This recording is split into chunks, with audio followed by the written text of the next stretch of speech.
আসসালামু আলাইকুম। সকলকে আমন্ত্রণ আনন্দ টিভি রাতের সংবাদে। আপনাদের সঙ্গে আছি আমি শারমিন মনির। শুরুতেই সংবাদ শিরোনাম। এককভাবে আন্দোলন করার সক্ষমতা হারিয়ে এখন অন্যদের দলে টানার চেষ্টা করছে বিএনপি, মন্তব্য সেতুমন্ত্রীর। 2022-23 অর্থ বছরের বাজেটে জনগণের ওপর চাপানো হবে না নতুন করে করের বোঝা, আশ্বাস অর্থমন্ত্রীর।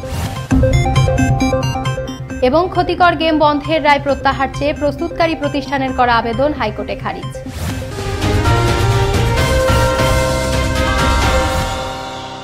শুনছিলেন সংবাদ শিরোনাম, এবার বিস্তারিত। এককভাবে আন্দোলন করার সক্ষমতা হারিয়ে বিএনপি এখন অন্যদের দলে টানার চেষ্টা করছে বলে মন্তব্য করেছেন আওয়ামী লীগের সাধারণ সম্পাদক এবং সড়ক পরিবহন ও সেতুমন্ত্রী ওবায়দুল কাদের। বুধবার সচিবালয়ে নিজ দপ্তরে ব্রিফিংকালে তিনি এ মন্তব্য করেন। মুক্তিযুদ্ধের চেতনায় বিশ্বাসী কোনো প্রগতিশীল রাজনৈতিক সংগঠন বিএনপির এই ষড়যন্ত্রের ফাঁদে পা দেবে না বলেও জানান মন্ত্রী।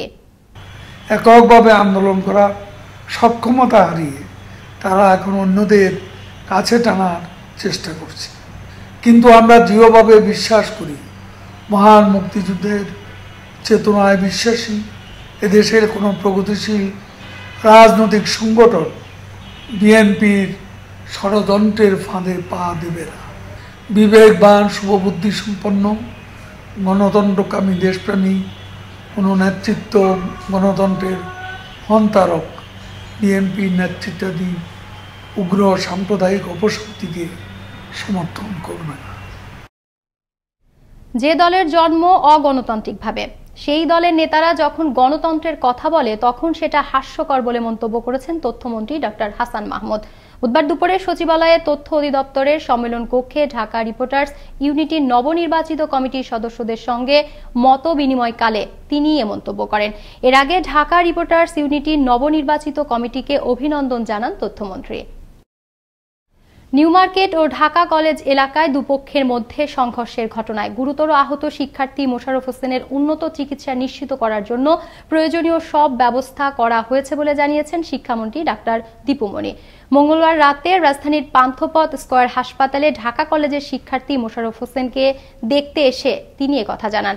এ সময় তিনি বলেন, এ ঘটনায় আহত সব শিক্ষার্থী এবং অন্যান্য ব্যক্তিদের সুচিকিৎসা নিশ্চিত করতে বিশেষ নির্দেশনা দিয়েছেন প্রধানমন্ত্রী শেখ হাসিনা।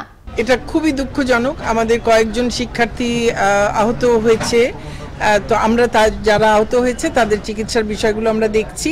যা যা করা দরকার সবই সরকার করবে। 2022-23 অর্থ বছরের বাজেট আগামী 9 জুন জাতীয় সংসদে উপস্থাপন করা হবে বলে জানিয়েছেন অর্থমন্ত্রী আ.হ.ম মোস্তফা কামাল।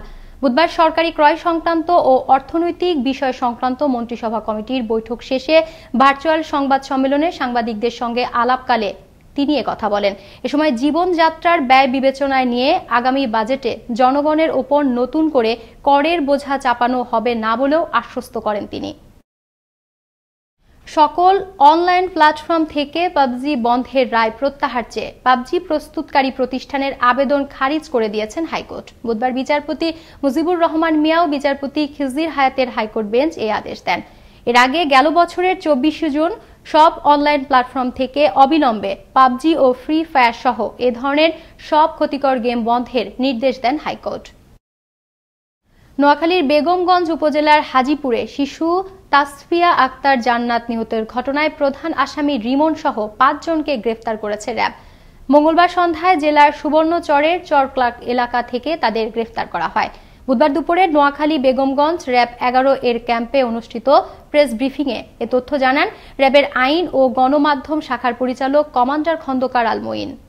গত 13 এপ্রিল 2022 এই নোয়াখালী বেগমগঞ্জ এলাকায় একটি ন্যাক্কারজনক ঘটনা ঘটে, যেখানে কিছু সশস্ত্র সন্ত্রাসী এখানকার একজন ভিকটিম, তিনি মাওলানা জাহের, এবং তার শিশুকন্যা 3 বছরের তাসফিয়াকে গুলি করে।